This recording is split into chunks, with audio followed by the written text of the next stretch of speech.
Hi everyone, we've made it. Yep. Haven't we? We got here to Uluru. Aiden's niece isn't here yet, but we've made a hot run for the rock. A little bit of water coming off it.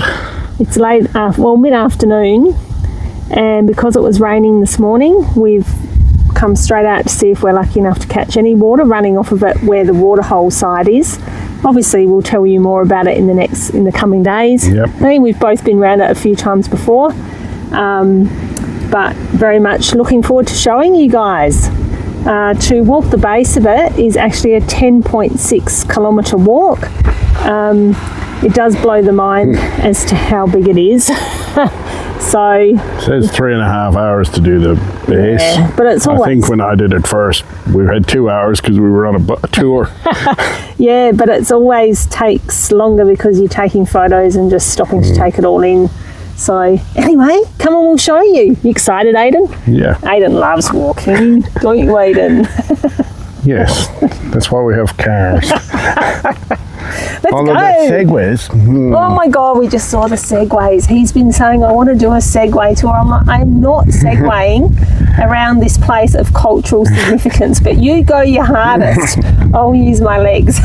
Sadly, I think we've missed the rain. I think it was probably teeming off it maybe last night. If you're not familiar with Uluru, one side of the rock is quite shady and absolutely beautiful, quite green. There's a billabong around this side, a waterhole. I'm having trouble understanding how we would pronounce it.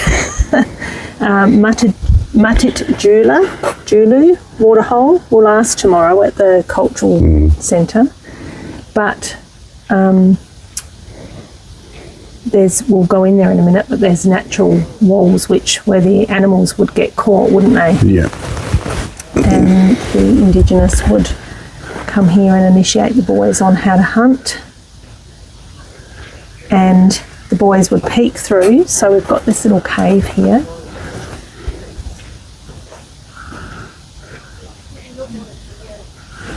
Which is very sheltered from the water and the heat. And then just down here, if I can get out, I had actually just noticed this and I even just read on the sign that if you can see this perfect little hole through the cave there, just here, the boys would peek through there. Aiden, I think we've missed most of the rain. Yes. But it's a good time to come right now because there's not too many people around. There's no flies. Oh yeah, I just realised. There's no flies at the moment. All the birds are out. Everyone's enjoying the wet. This is the family cave, everyone, around at the waterhole. Now, before we go showing you Uluru and Caravaning, it is very well signposted around all of the areas and the rocks, what is the sacred sites where you are not allowed to film or take any photos. And it is something that you obviously need to respect. So the things that we are showing you, we are able to do that unless it's signposted, which it clearly is. Then you can go your hardest. And along the way, they've got so much information. So An awful lot more than when I came. yeah, Aiden's saying it's a lot more than when he last came. So we're in the family cave now, which is where they used to hunt the animals. There's a great source of water here off the rock. And as you can see, some great cave paintings, rock art, depicting the stories. It's quite good around this side, Aiden. It's a lot of ochre. And you know, you will occasionally come to these places as well and you can't get into certain areas because they are using them for ceremony or teachings or whatever they need to do. So, yeah. We've got lots to show you.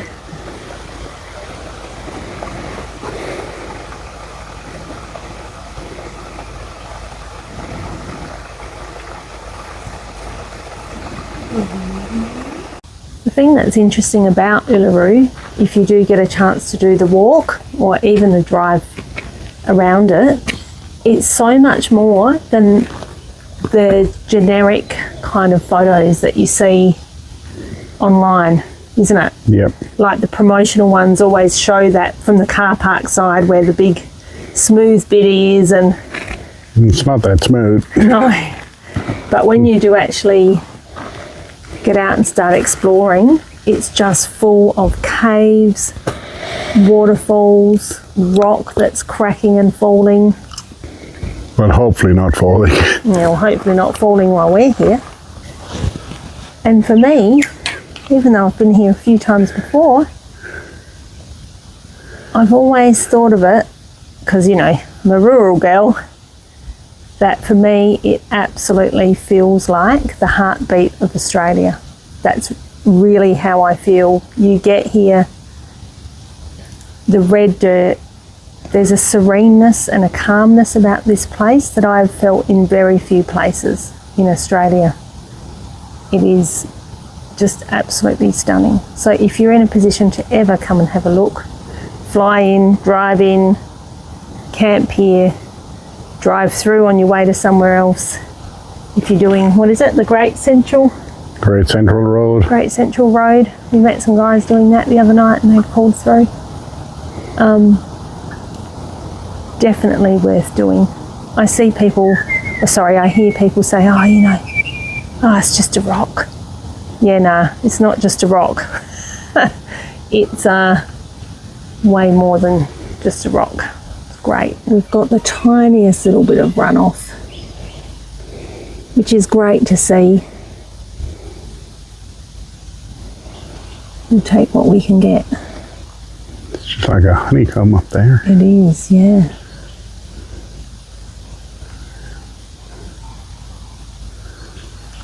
These are the signs which we were talking about that clearly show you what are sensitive sites, and out of respect that you don't video or take any photography. And it's a no drone park as well.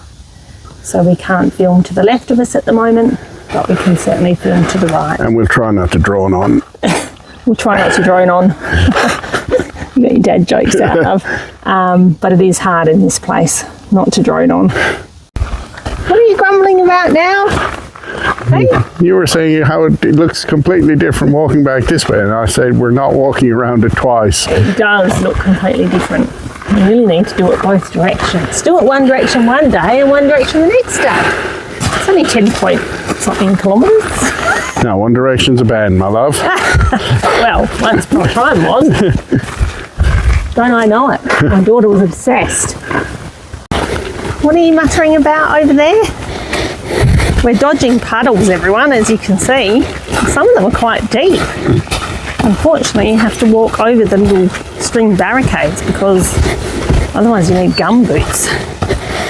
Mind you, good old mongrel boots. Get a good workout. I couldn't give two hoots about a little water, except for if it's up to my ankles. So what were you grumbling about? Oh, about you wanting to do it in both directions, and then I said, then it hit me that if we do it in both directions, you want to do it morning and afternoon in both directions. You know what? You're full of good ideas. Oh, look at all this beautiful wattle that's out. Ready. There's quite a few wildflowers about, actually. And lots of little birdies. So this is actually a warm-up walk before we do the big walk. But don't worry, people, I won't bore you by filming 10.6 kilometres around the rock.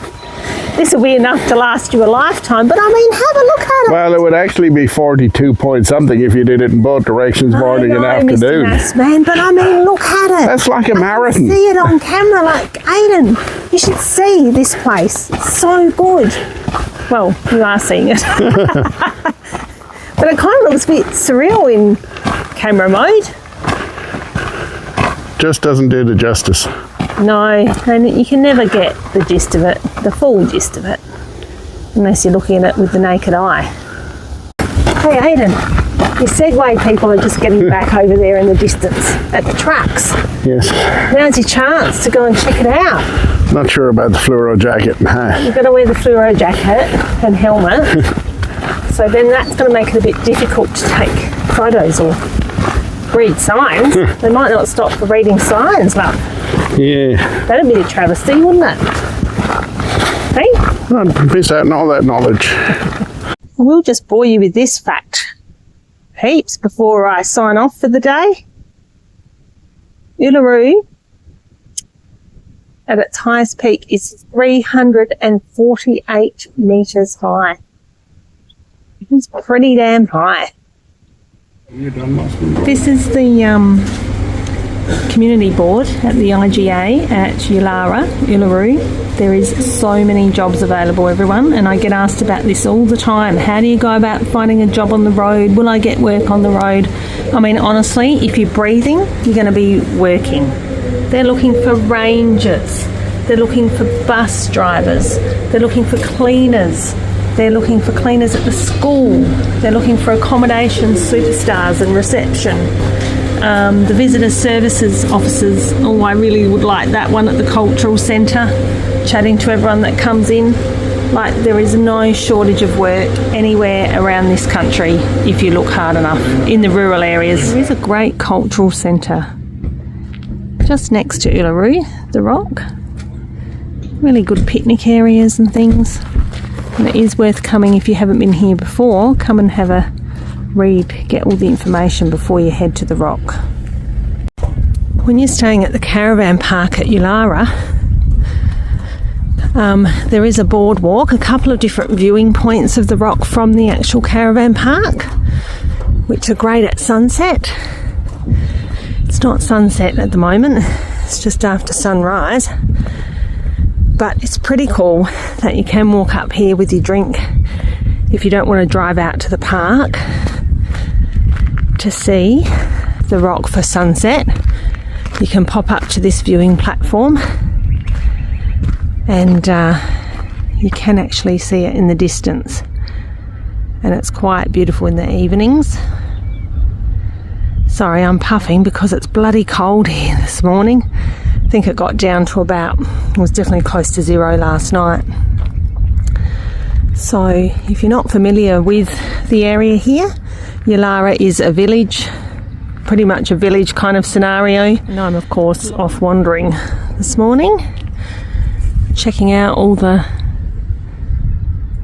native wildlife if I see any, or in particular all the beautiful wildflowers that are out.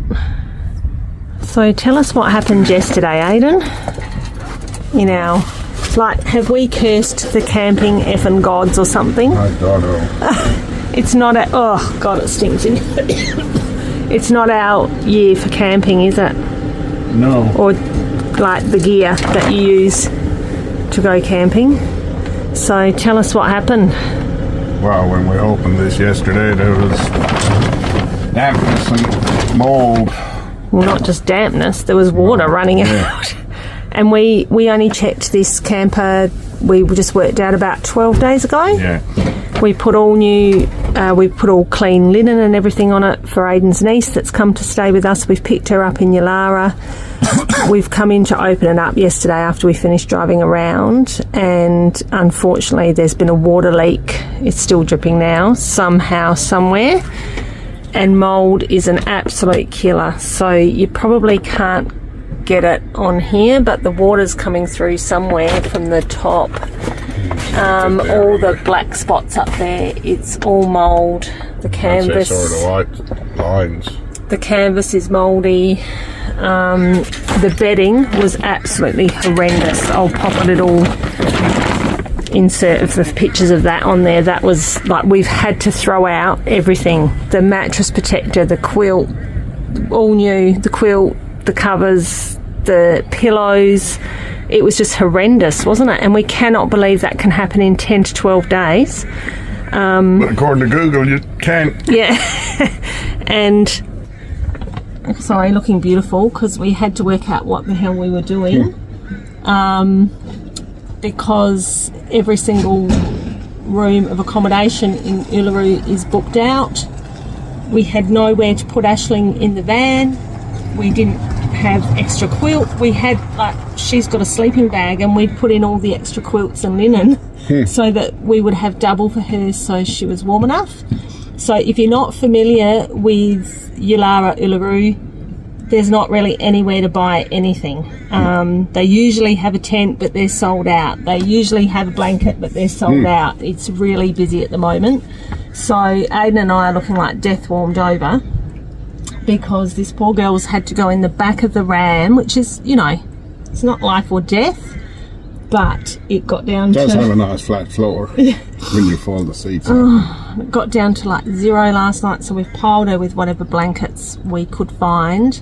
Asked around all the campsites. Like, it's just horrendous. These things happen, but you don't know how many times we've used this camper in pouring rain. We've never had a problem. We love it. It's not the fault of anyone from Tailgate or anything. It's just one of those things that happens. We have spoken to them this morning, and they're all over it. They're all over it. Booked in for when we're over that way next. Yeah, but it's going to be a big fix because, you know, many of you know I've got a lot of allergies, and mould is one of them. I can't sleep anywhere where there's mould and stuff. Not that you would in here anyway. It's beyond, I'm thinking, definitely going to need a new roof lining and possibly even the canvas, unless there's some way to get the mould out of it. But unbelievable that that can happen in 10 to 12 days, isn't it? Yeah, but we did have hot weather, cold weather, hot weather, cold rain. weather. So anyway, the thing is, it does restore your faith in humanity, because I went to the office and said, what can I do about this, guys? I've got this girl, I've got nowhere to put her, I've got no linen, blah, blah, blah. And, excuse me. And anyway, their only suggestion was that there's a Uluru community page. So I put a post on there saying, can somebody please help us? You know, we're a little bit desperate here. It's not a quick trip to get to Alice Springs and back. That would be a good 8, 9, 10 hours to do a round trip, which obviously we can't do that last night. So anyway, put this post on and had several people contact me, and hopefully we've found a wonderful guy who's a tour guide. He said, I've got a 2-man tent and an air mattress. I can't help you with linen, but I'll be there tomorrow to help you out. And tomorrow is today.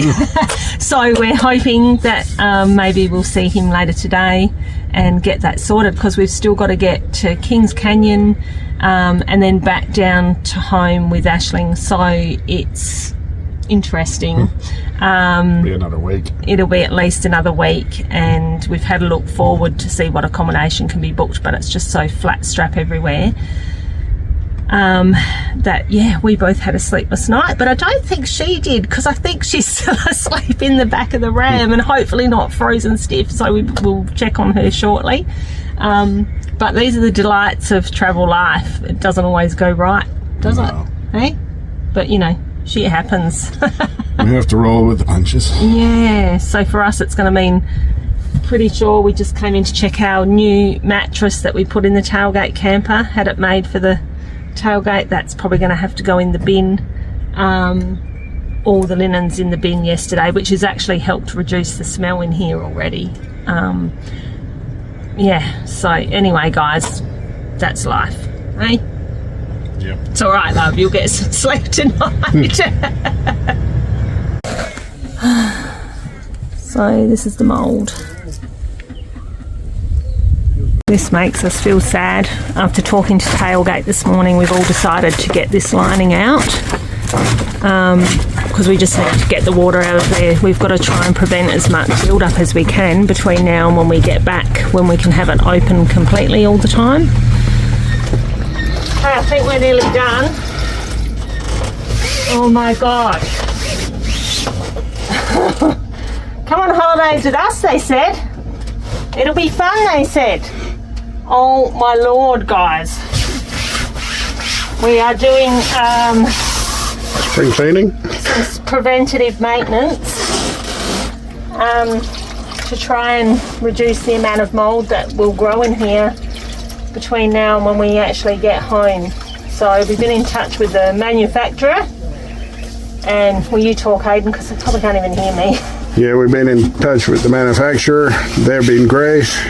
They told us just cut the roof lining out, so that's why you can see the foil board. The carpet's been cut out, and that's got rid of most of the dampness. What we suspect is it must be coming in through the grommet on the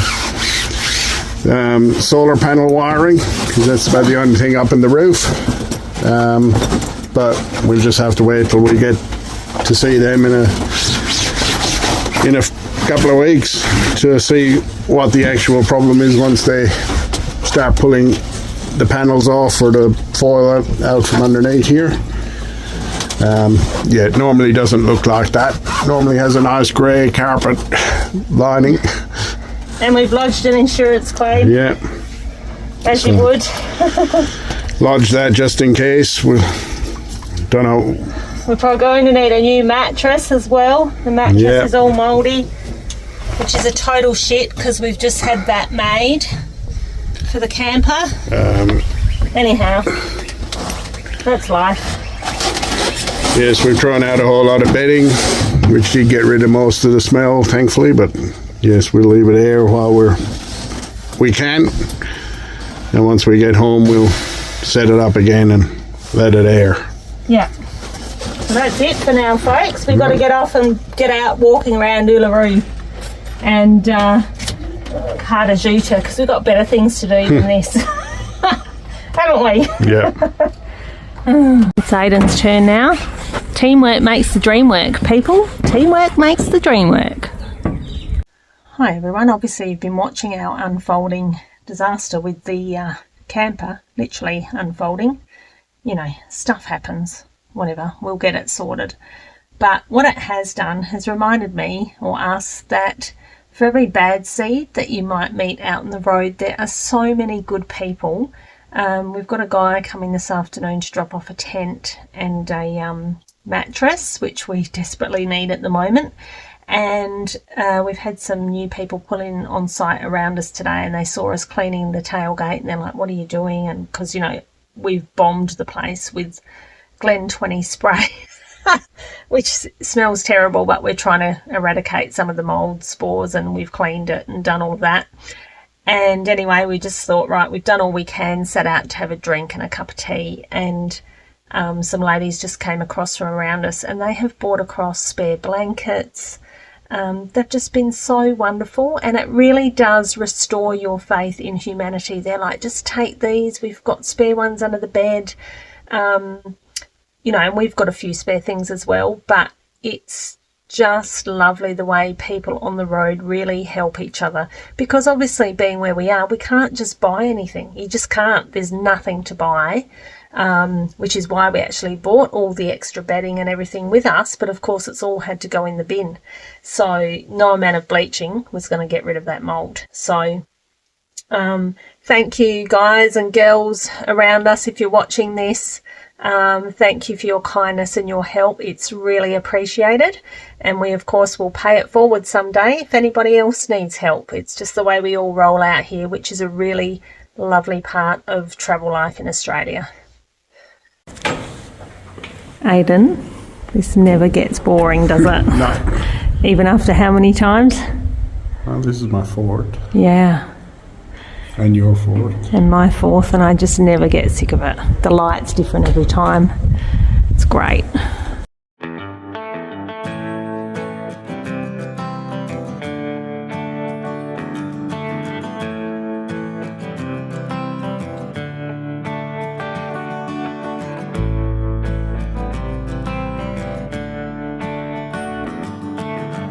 Can never really show you how amazing this place is, and the sheer drops off the rock and the waterfalls is incredible.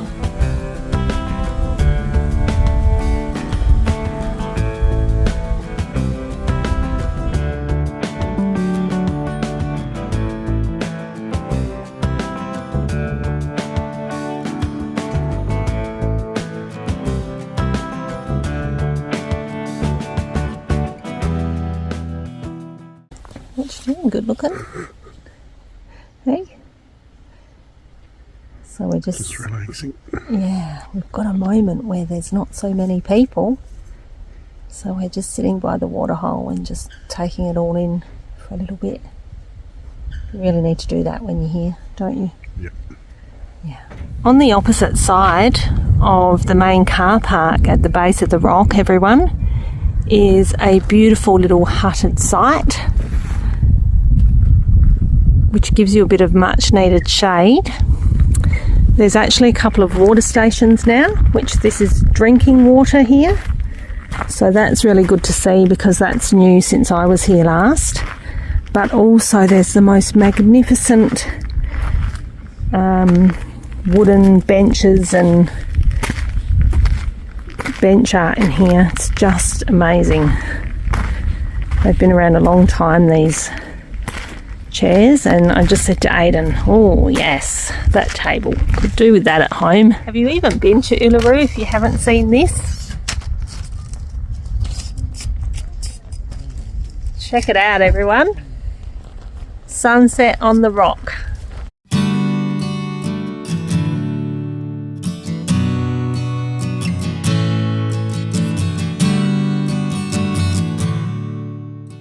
How you going there, Russell? Hey? Are you doing a bit of a Russell quit there, love? You're going to give us Stretching my legs. You're going to give us a little, you know, You're walking a little tour guide version of Uluru, are you? Yeah, there's the rock. Okay, cool. That's great.